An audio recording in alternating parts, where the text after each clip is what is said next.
হে আল্লাহ, আপনার কাছে বিতাড়িত শয়তান হতে আশ্রয় প্রার্থনা করছি।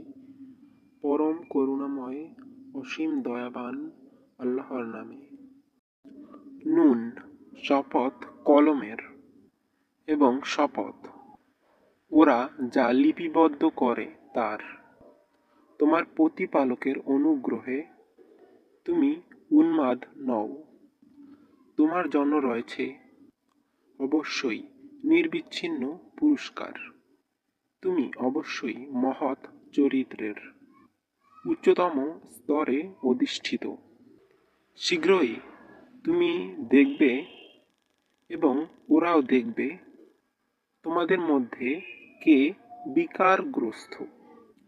তোমার প্রতিপালক তো সম্যক অবগত আছেন কে তার পথ হতে বিচ্যুত হয়েছে, এবং তিনি সম্যক জানেন তাদের যারা সৎপথ প্রাপ্ত। সুতরাং তুমি মিথ্যাচারীদের কথা মতো চলো না।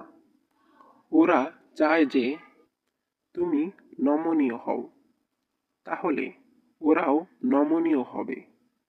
এবং অনুসরণ করো না তার, যে কথায় কথায় শপথ করে, যে লাঞ্ছিত, পশ্চাতে নিন্দাকারী, যে একের কথা অপরকে লাগায়, যে কল্যাণকর কার্যে বাধা দান করে, যে সীমালঙ্ঘনকারী, পাপিষ্ঠ, রূঢ় স্বভাব এবং তদুপরি কুখ্যাত। সে ধন সম্পদ ও সন্তান সন্ততিতে সমৃদ্ধশালী বলেই তার অনুসরণ করো না। ওর নিকট আমার আয়াত আবৃত্তি করা হলে সে বলে, এ তো সে কালের উপকথা মাত্র। আমি ওর নাকে দাগ করে দেব। আমি ওদের পরীক্ষা করব, যেভাবে পরীক্ষা করেছিলাম উদ্যান অধিপতিগণকে, যখন ওরা শপথ করেছিল যে ওরা প্রত্যুষে আহরণ করবে বাগানের ফল, ইনশা আল্লাহ না বলে। অতঃপর তোমার প্রতিপালকের নিকট হতে এক বিপর্যয় হানা দিল সে উদ্যানে, যখন ওরা নিদ্রিত ছিল। ফলে তা দগ্ধ হয়ে অমানিশার মতো কৃষ্ণবর্ণ ধারণ করল। প্রত্যুষে ওরা একে অপরকে ডেকে বলল, তোমরা যদি ফল আহরণ করতে চাও তবে সকাল সকাল বাগানে চলো। অতঃপর ওরা নিম্ন স্বরে কথা বলতে বলতে চলল, অদ্য যেন তোমাদের নিকটে কোনো অভাবগ্রস্ত ব্যক্তি বাগানে প্রবেশ করতে না পারে। অতঃপর ওরা অভাবগ্রস্তদের নিবৃত্তি করতে সক্ষম এ বিশ্বাস নিয়ে প্রভাতকালে বাগানে যাত্রা করল। অতঃপর ওরা যখন বাগানের অবস্থা প্রত্যক্ষ করল, তখন বলল, আমরা তো দিশা হারিয়ে ফেলছি, বরং আমরা তো বঞ্চিত।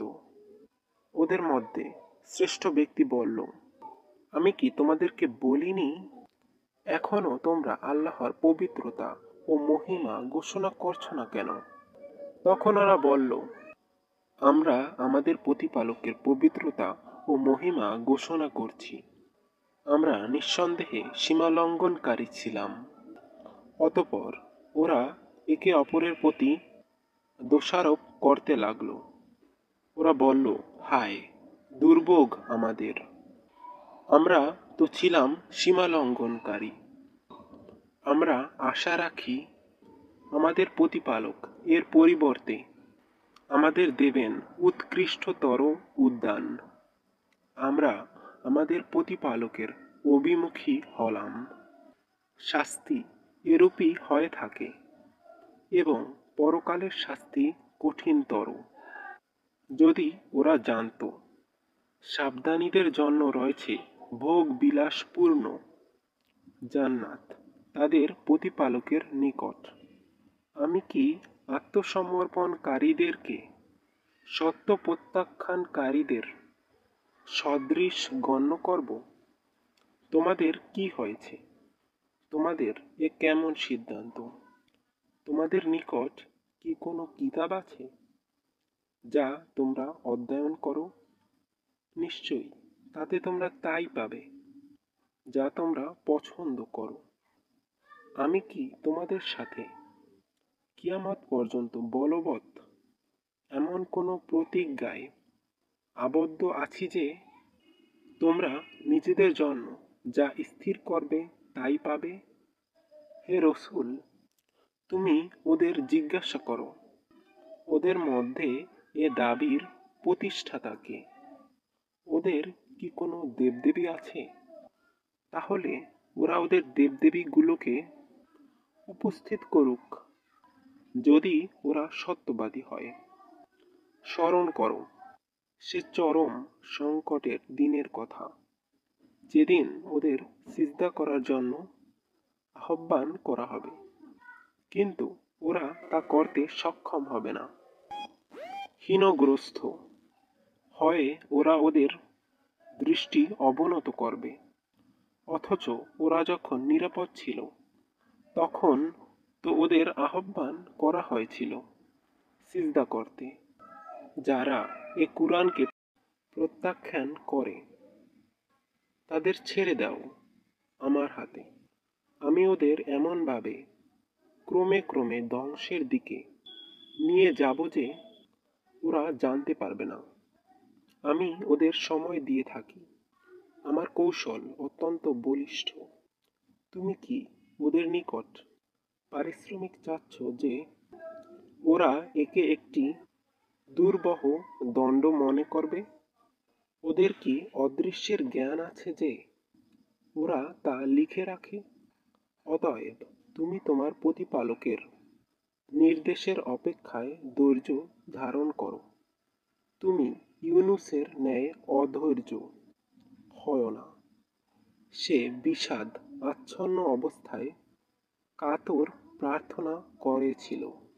তার প্রতিপালকের অনুগ্রহ তার নিকট না পৌঁছালে সে লাঞ্ছিত হয়ে উন্মুক্ত প্রান্তরে নিক্ষিপ্ত হতো। পুনরায় তার প্রতিপালক তাকে মনোনীত করলেন এবং তাকে সৎকর্ম পরায়ণদের অন্তর্ভুক্ত করলেন। সত্য প্রত্যাখ্যানকারীরা যখন কুরআন শ্রবণ করে তখন ওরা তোমার প্রতি এমনভাবে দৃষ্টিপাত করে যেন ওরা তোমাকে আছড়িয়ে মেরে ফেলবে এবং বলে, এ তো এক পাগল। কুরআন তো বিশ্বজগতের জন্য উপদেশ।